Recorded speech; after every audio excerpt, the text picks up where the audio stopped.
BRS party అనర్హత petition కు సంబంధించి స్పీకర్ ప్రసాద్ కుమార్ నుంచి నోటీసులు అందుకున్న ఎమ్మెల్యేలు నిన్న సీఎం రేవంత్ రెడ్డితో సమావేశమయ్యారు.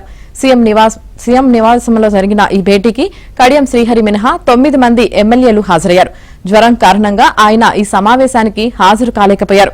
అయితే తాను పార్టీ మారలేదంటూ పలుమార్లు ప్రకటించిన గద్వాల ఎమ్మెల్యే బండ్ల కృష్ణమోహన్ రెడ్డి ఈ భేటీకి హాజరయ్యారు.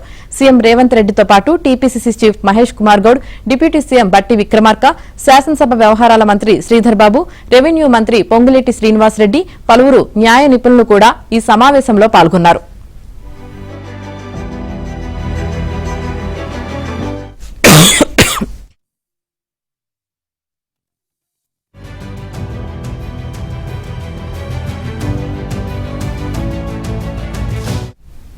ఈ సందర్భంగా 10 మంది ఎమ్మెల్యేల అనర్హత కేసుకు సంబంధించి సుప్రీంకోర్టు ఇచ్చిన తీర్పు, స్పీకర్ నోటీసుల జారీ, ఎమ్మెల్యేలు ఇచ్చిన వివరణ తదితర అంశాలపై న్యాయ నిపుణులతో సమీక్షించారు. అయితే ఇప్పటి వరకు వివరణ ఇచ్చిన ఎమ్మెల్యేలు తాము పార్టీ మారలేదని, నియోజకవర్గ అభివృద్ధికి నిధులు అడిగేందుకు ముఖ్యమంత్రిని ఇతర ఎమ్మెల్యేలు కలిసినట్లుగానే తాము కలిశామని చెప్పినట్లు సమాచారం.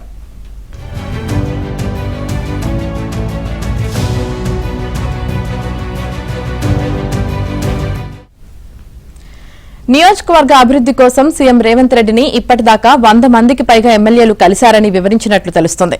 కాగా అనర్హత కేసు ఎదుర్కొంటున్న ఎమ్మెల్యేలు, పిటిషన్దారుల సమక్షంలో ఈ కేసు విచారణ ప్రక్రియను స్పీకర్ ప్రసాద్ కుమార్ చేపట్టాల్సి ఉంది.